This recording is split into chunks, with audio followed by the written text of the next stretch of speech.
धनबाद जिला खनिज foundation trust Dhanbad द्वारा न्यू टाउन हॉल में न्यास परिषद की बैठक आयोजित की गई। बैठक में धनबाद उपायुक्त माधवी मिश्रा, नगर आयुक्त रवि राज शर्मा, सिटी एसपी अजीत कुमार, धनबाद सांसद ढुल्लू महतो, गिरडीह सांसद चंद्र प्रकाश चौधरी, धनबाद विधायक राज सिन्हा, बागमारा विधायक शरद महतो, झरिया विधायक रागनी सिंह, टुंडी विधायक मथुरा प्रसाद महतो, सिंदरी विधायक चंद्रदेव महतो, निरसा विधायक अरूप चटर्जी समेत जिला प्रशासन के कई वरिष्ठ अधिकारी, पंचायत सचिव और मुखिया उपस्थित रहे।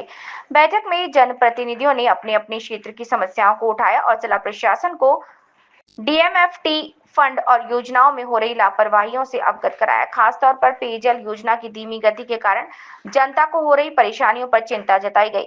जनप्रतिनिधियों ने धनबाद उपायुक्त से डीएमएफटी फंड के सही उपयोग और विकास के कार्यों की गति तेज करने की मांग की। उपायुक्त माधवी मिश्रा ने बैठक में उपस्थित सभी सदस्यों को हर मुद्दे पर विस्तार से जानकारी दी और जल्द से जल्द समाधान का आश्वासन दिया। Manjay Kumar, bureau chief, Jharkhand. उनको इन सब चीजों की वजह से समस्या ना झेलना पड़े। बहुत विकराल आने वाला है और होने वाला भी है। जितने भी केंद्र सरकार के योजना धरातल पर उतर रहा है, उसका मॉनिटरिंग नहीं होने के कारण, चाहे कमी जो भी हो, राज्य सरकार का कमी हो या जिला प्रशासन की कमी हो, उसके कारण धरातल पर नहीं उतरने के कारण पानी का समस्या बहुत बढ़ते जा रहा है धीरे धीरे पूरे धनबाद क्षेत्र में। और धनबाद क्षेत्र खनन क्षेत्र है, कोल बेरिंग क्षेत्र है। कोल बेरिंग क्षेत्र में उत्खनन होने के बाद वाटर लेवल नीचे चले जा रहा है। जो भी केंद्र सरकार की योजना है अभी तक पूरी भी नहीं हुई है, तो पानी का समस्या तो होने जा रहा है। मोदी जी तो चाह ही रहे हैं कि घर घर हम नल जल के माध्यम से नल जल दे, मगर उसका क्रियान्वयन अच्छे से नहीं हो रहा है। दादा, सुरंगा में रैयतों की जो समस्या, सरकार अगर जिला प्रशासन अगर कार्रवाई नहीं करती है तो इसका जोरदार आंदोलन होगा। इसका जवाब भी जिला प्रशासन फिलहाल उसको बंद कराने के लिए हम अभी बोले हैं डीसी मैडम को, उसको बंद होगा हर हाल में। स्वास्थ्य की समस्या से लोग बहुत, स्वास्थ्य के समस्या से सारे समस्या है। आज 5 सालों में लगातार बहुत समस्या।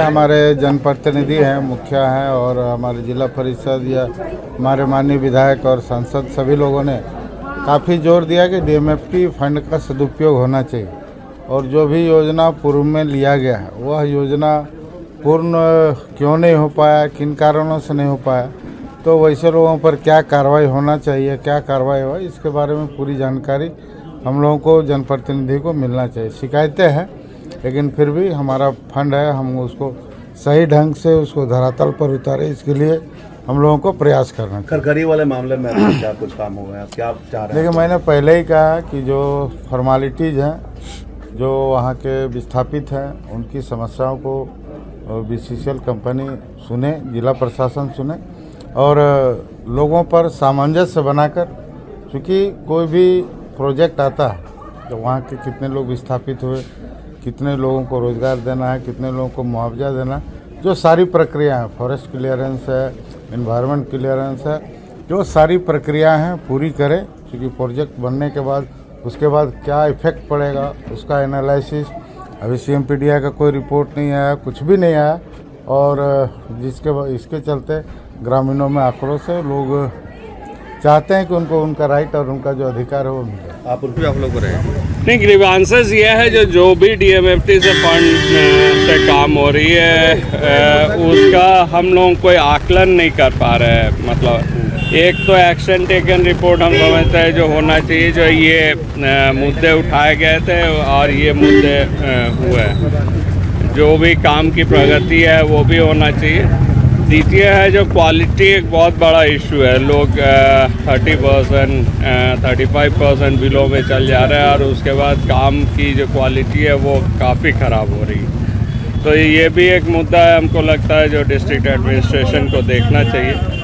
थर्ड है, हमने कहा इको टूरिज़्म, चूँकि पोल्यूशन एक मेजर प्रॉब्लम है। हम माइथन में टूरिज़्म को डेवलपमेंट करने के लिए फॉरेस्ट विभाग के द्वारा इको टूरिज़्म पार्क और सारे जलाशयों को अच्छी से नापी करके उसको फिर से रिनोवेशन करना, ताकि वाटर की जो संरक्षण है, पानी की जो संरक्षण है वो अच्छे तरीके से किया जा सके। चुनाव में भी आपने कई तरह के वादे किए थे पेयजल को लेकर ही।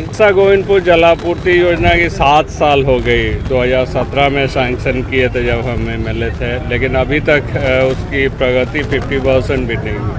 तो जो भी डीएमएफटी से पैसा दे रहे हैं उसका आकलन भी होना चाहिए, जो क्या प्रगति है। हर महीना हमको लगता है बैठक करके उसको हर चीज़ की मतलब अप टू डेट ये रहना चाहिए जो वो प्रगति हो रही थी। स्वास्थ्य की भी सुविधा, ये स्वास्थ्य जैसे बिल्डिंग्स बन रहे हैं लेकिन और फिर उसको रिपेयरिंग भी किया जा रहा है, लेकिन डॉक्टर्स या स्वास्थ्य कर्मी नहीं होने के कारण वो खाली पड़े हुए, तो उस पर चिंता करना चाहिए। बिल्डिंग जब भी रिपेयर हो रहा है वो थोड़ी अच्छी तरीके से हो, और स्वास्थ्य कर्मियों की किस तरीके से बहाली हो, इस पर हमको लगता है जो डीएमएफटी कमेटी को भी ध्यान में रखना। तो कुछ नया इनोवेटिव क्षेत्र या कुछ ऐसे क्षेत्र को भी जोड़ने का बात आया है, उन सब का सही रूप से कारगर और कुछ ऐसे चीज़ों को जोड़ने का ज़रूरत है जो बैठक में नहीं आ पाया या हम भी नहीं कर, क्योंकि एजुकेशन का क्षेत्र में तो काम हो रहा है, लेकिन अभी हम लोग का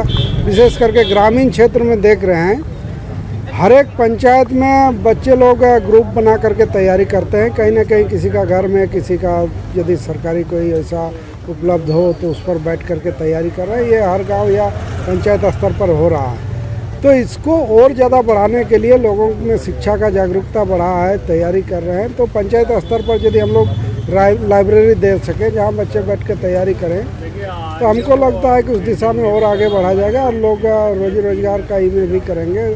वो एक इंफॉर्मेशन सेंटर के रूप में भी काम कर सकता है। इसके अलावा और कई योजनाएं हैं जिनको होना चाहिए था। सिंदरी नगर में समस्या आपके विधानसभा में सबसे ज़्यादा है, आपने भी वादा किया, उसमें जो योजना का हम चुनाव में वादा किए थे उसमें था निरसा गोविंदपुर जलापूर्ति योजना को चालू करा करके हर घर नल योजना को करने का। तो उसमें वो योजना चालू हो चुका है, काम हो रहा है वो, लेकिन धरातल पर पूरा तरह से या घरों में पानी आने में हमको लगता है कि 1.5 से 2 साल लग जाएगा।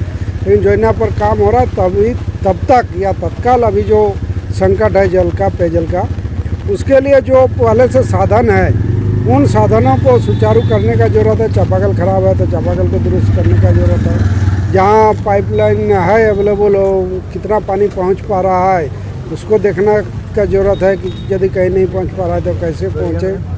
जलस्तर में बड़ी तेज़ी से कमी आ रही है, तो इसको लेकर के जलस्तर में को मेंटेन करने के लिए हम समझते हैं कि 10-20 साल में जो जल संचय के क्षेत्र में काम हुआ है उन सब पर ध्यान देके काम करने की ज़रूरत है। कई चेक डैम है जो बरसों से उसमें साफ़ सफाई नहीं हो पाने के कारण भर गया है, मैदान का रूप ले लिया है, जल संचय 0 हो चुका है। तो उन सबको यदि साफ़ सफाई कराया जाए तो जल संचय क्षेत्र में वृद्धि होगा, जिससे जल स्तर में भी हमको लगता है कि वो मेंटेन रहेगा नीचे।